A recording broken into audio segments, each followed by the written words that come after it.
안녕하세요. 미소교회 백경재 목사입니다. 조사부 TV 안성희 소장님 나오셨습니다. 안녕하세요. 네, 안녕하세요. 예. 알코올 중독에 대해서 좀 말씀드리고 있는데 오늘은 만성 알코올 중독자의 심리적 특성입니다. 이게 보통 알코올 중독자 급성으로 오는 경우도 간혹 있지만 대부분은 만성이 많죠.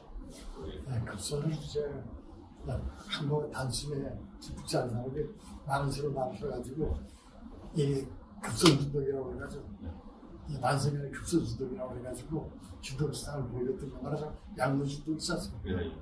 뭐 독이 있는 음식을 먹었을 때나 독이 있는 약물을 먹었을 때 부작용이 다 급성 중독이거든요. 그거 제거하면 진짜 멀쩡해집니다. 똑같습니다. 이제 급성 중독이고 만성 중독은 계속 가는 거예요. 일반적으로 많이 보고 그러니까 예컨대 요즘은 좀 덜하지만 과거에 그 대학교 신입생 환영회에서 막 술을 많이 먹어요. 예, 친구들하고 예, 사반주에 예, 그런 게 급성 중독으로 그 급성 중독이죠. 알겠습니다. 만성 보통 일반적인 알코올 중독을 말합니다. 만성 알코올 중독자의 심리적 특성이 어떠한지 우리 소장님께 잘 들어보겠습니다. 예, 부탁드리고요. 만성 알코올 중독자의 심리적 특성. 그들만이 갖고 있는 심리적 특성을 얘기합니다. 만성 알코올 중독자가 되면 그들만이 갖는 특이한 심리적 특성이 있습니다. 이런 심리적 특성들이 치료를 방해하며 생활을 어렵게 합니다. 이런 특성들을 살펴봅시다. 첫째, 부인입니다. 알코올 중독자는 자신의 음주 문제를 인식하는 능력이 부족합니다.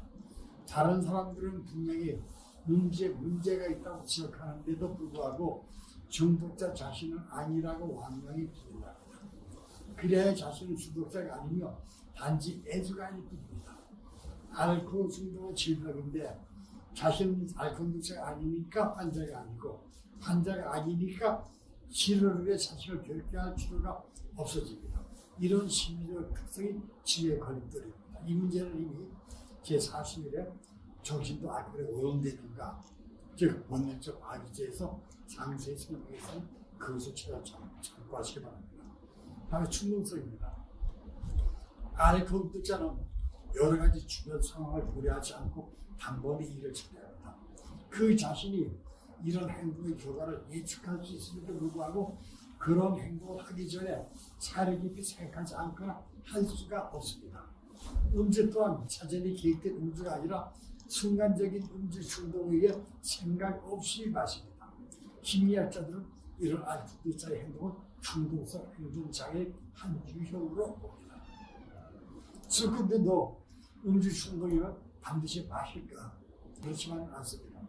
시간과 장소를 고려하여 마시면 마시고 그렇지 아니하면 술을 참습니다. 그러나 알코올 중독자는 그것이 불가능합니다. 음주 중독이면 주변 상황을 고려하지 않고 마십니다. 그래서 중독에서 벗어난 다주자들은 그들에게 음주 중독이면 3분만 참고 심호흡을 하라고 말했습니다. 그러나 그것이 거의 불가능에 가깝습니다. 예를 들면 이런 지사입니다. 알코올 중독자의 아내가 돈은 보험을 있을 수 없어 알코올 중독자의 남편은 정신병원에 입원을 결심합니다. 병원과 미리 약속이 되어 일초중에 남편이 기도하기만을 기다립니다. 아내는 마시지 않은 상태에서 강제 입원은 어렵다는 사실을 잘 알고 치매라고 준비합니다. 술과 안주를 눈에 띄는 곳에 채워놓고 남편을 기다립니다. 드디어 남편이 돌아옵니다. 마시지 않은 말년정신입니다. 술병이 남편 눈에 들어옵니다. 덥석 마시지 않고 술병 주위를 빙빙 돕니다. 그러다가 결국 마시고 봅니다.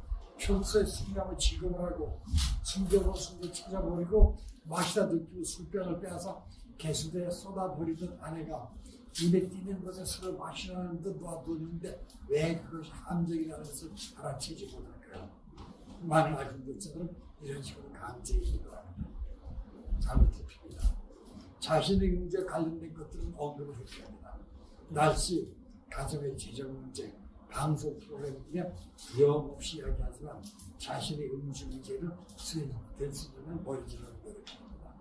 이것이 심화되면 자신이 없는 모든 일에 더 필요합니다.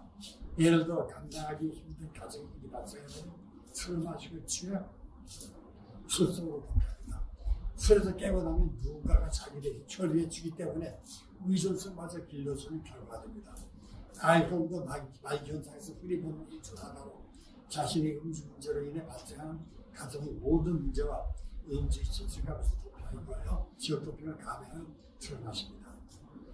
다음에 의존성입니다. 알코올 문자는 자주 자기 자신에게 관심을 가진 사람, 예를 들면 아내나 어머니 등에게 매우 무리한 요구를 합니다. 또 자신에게 일어나는 모든 문제에 책임을 질 사람을 필요로 합니다. 예를 들면 실현 불가능한 요구를 하고 그 요구를 들어주지 않는 사람의 탓으로 돌립니다. 결국 확실하게 일이 잘못되면 그 비난을 다른 사람에게 돌릴 수 있기 때문입니다. 그리고 긴 세월을 알코올에 의존되어 살아왔기 때문에 자신의 삶도 자신이 책임적으로 의존형 인간으로 바뀌고 그렇게 사는 것이 당연하다고 생각하기 때문에 모든 일에 의존적이 됩니다. 다음에 5번째, 낮은 자신감입니다. 이것은 알코올 중독자의 대표적 성격적 특성 중에 하나입니다. 알코올 중독자는 자신의 상황을 타인에게 의존해야 한다는 사실을 인식하기 때문에 잘 알기 때문에 일정의 알맞이대로 자신감의 허세를 부립니다. 그래야 타인들에게 그것이 잘 인식되지 않기도 합니다. 그러나 알코올 중독자 자신조차도 이러한 자신감이 자신의 성격이라고 믿지 않으므로 자신감을 비하합니다. 낮은 자신감에 살아났기 때문에 자아적인 언행을 합니다. 이러한 특성이 진정한 사회적 관계 또는 직장에서의 업무 수행에 지장을 초래케 하는 중요한 원인이 됩니다. 이런 예를 들면 이해가 쉬울 것입니다. 영등포에 가면 노숙자들이 모이는 곳이 있습니다. 그곳에 유명한 요셉이온이 있어 무료로 치료도 받을 수 있고 그 옆에 있는 교회에서 무료 급식까지 하니 자연 노숙자들이 집합장소가 되어 있습니다. 그곳에서 구걸하며 노숙을 하다가 큰 결심을 하고 노동파에서 이 땅 4% 돈을 벌어 쪽방촌 유치에 성공하는 사람들을 어쩌다 만날 수 있습니다. 그들 중 어떤 사람은 노동으로 번 돈을 가지고 나타나 노숙자들에게 술과 담배를 나눠주고 대장 노릇을 하는 사람을 가끔 만날 수 있었습니다. 이것이 바로 낮은 자신감을 갖춘 방어비제의 하나의 허세를 볼 수 있을 겁니다. 6번째 적개심입니다. 아무 이유 없이 누구에게나 화를 내립니다. 화를 내는 이유는 비논리적이고 자기주의적입니다. 모든 윤리의 기준은 자기로부터 시작됩니다. 그래서 자기는 의리고 피해자이며 타인은 죄인이며 가해자입니다. 자신에게 술을 부린 사회 또는 가정, 직장 등의 깊은 적개심을 가지고 있습니다. 이로 인하여 가정 분열 내지 법적인 문제까지 일으킵니다. 이것 마치 혼돈입니다. 기억상실은 개인적 차원에서는 큰 문제로 취급되어지지 않을 수도 있으나 알코올 치료의 관점에서 볼 때는 매우 중요한 의미를 갖습니다. 알코올자는 주변에서 자신보다 더 심한 상태는 알코올자나 음주하는 모습만을 의식함으로써 자신을 경상 또는 정상화를 따릅니다. 그래서 이런 현상 때문에 치료가 어려운 겁니다. 예를 들면 이런 현상은 정신과로 자주 목격됩니다. 술에 만취되어 몸도 가르지 못하는 환자가 병원 직원의 부축을 받으며 병실로 들어옵니다. 그 모습을 보는 알코올자들은 하나같이 똑같은 목소리를 합니다. 기나하게 많이도 처마시고 아주 떡이 되었네. 자신들도 똑같은 모습으로 끌려왔는데 그 모습이 자신들의 모습인데 그 사실을 까맣게 잊고 이렇게들 말합니다. 어떤 일을 시키면 순서를 정해놓고 일을 잘하지 못하고 이건 먼저 시작하다가 중단하고 저것으로 옮겨가는 듯 갈팡치 말합니다. 8번째 반편집적입니다. 심각한 걱정이나 두려움으로 자신이 주변으로부터 피해를 받을 것이라는 병리적 의식을 고집하는 이상심리학적 상태를 말합니다. 알코올 중독자들에게서 보이는 편집적인 증세는 다른 가지입니다. 논리가 정연하고 체계가 망상을 고집합니다. 타인의 편견임을 지적해도 자신은 온갖 논리를 동원하여 자신의 주장을 확실하지 않습니다. 특히 음주 문제에 있어서 더욱 강합니다. 논리적으로 음주 측이 자신의 탓이 아님을 강변하여 남에게 책임을 전가하며 음주 문제를 온갖 방법을 통하여 자신의 문제가 없음을 독특하게 합니다. 이런 유사한 본능적 악세의 하나인 한계와 투사와 합세하여 치료를 방해합니다.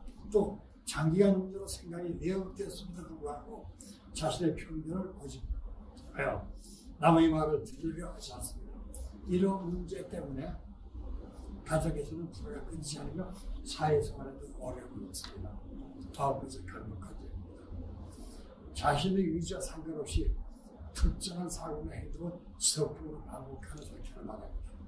강박적 장애는 강박적 행동과 강박적 사고로 구분되는데 강박적 사고가 불안이나 고통을 잃은 것이라면 강박적 행동은 이를 중화시키는 일을 합니다. 강박적 생각과 행동을 할 때 떨쳐버리거나 중단을 했지만 그렇게 할 수 없기 때문에 불편함을 느끼고 고통을 스스로하게 되는 상태를 겪기도 합니다. 알코올처럼 이런 강박관념을 인지하지 못하나 무서운 증상 중 하나입니다. 알코올처럼 술에 익숙해지는 동안 저절로 강박관념을 상승시킵니다. 스트레스가 오면 건전한 방법으로 이를 해소할 생각하지 못하고 우리의 술로 풀어야 한다고 생각합니다. 화가 나도 술로 화를 풀어야 하고 외로워도 배고파도 피곤해도 술로 그런 것을 해소해야 한다는 강박관념의 소유자가 되었습니다. 그래서 급기야 정서가 불안해도 술을 먹으며 감정의 기복을 받아 서슴없이 술을 마십니다. 중독이 진행되어 증세로 악화되면 마시면 안 된다는 사실을 알고 있으면서도 잘 알고 있습니다. 그러나 앞에서 지시한 심사학회가 되면 마시면 안 된다고 해서 알면서도 강박적으로 술을 마십니다. 열 번째 자기협입니다. 자기협이라 자기가 자기 스스로를 가련하고 불쌍하다고 여기는 것을 말합니다. 경제력이 시대는 거리낌 없이 제도로 술 마시는 중독자가 경제력을 상실하고 가족들에게 술값을 부과할 때 내가 왜 어쩌다가 이렇게 되었나 하고 스스로를 비하하며 자신을 불쌍히 합니다. 음주 문제를 구성들이면 어쩌다 가족의 권위를 상실하고 이 모양이 되었나 하고 스스로를 실토합니다. 이렇게 자기업을 감당하지 못하는 알코올처럼 스스로를 위로하고자 술을 마십니다. 네. 여기까지 마치도록 하겠습니다. 예, 감사합니다. 이 말씀을 쭉 들어보면은요, 10가지 이런 심리적인 문제, 이거를 정상적인 사고를 가진 사람이 이 영상을 쭉 본다면 과연 술을 마실 생각을 할까? 과연 그 정상적인 음주가 그렇게 또 과다한 음주가 가능할까 하는 생각을 하는데, 문제는 아직은 많이 이 영상을 안 본다는 거죠. 좀 더 많은 사람들이 이 영상을 볼 수 있도록 저도 열심히 이제 노력하겠고요. 우리 소장님 이 귀한 말씀 듣는 분들 꼭 주변에 전파해서 많이 알려서 이 말씀을 통해서 이 나라가 알코올 없는 깨끗한 나라로 변화될 수 있도록 함께 힘써 주시기를 부탁을 드립니다. 오늘 말씀 감사합니다. 예, 감사합니다. 여기까지 마치겠습니다. 감사합니다.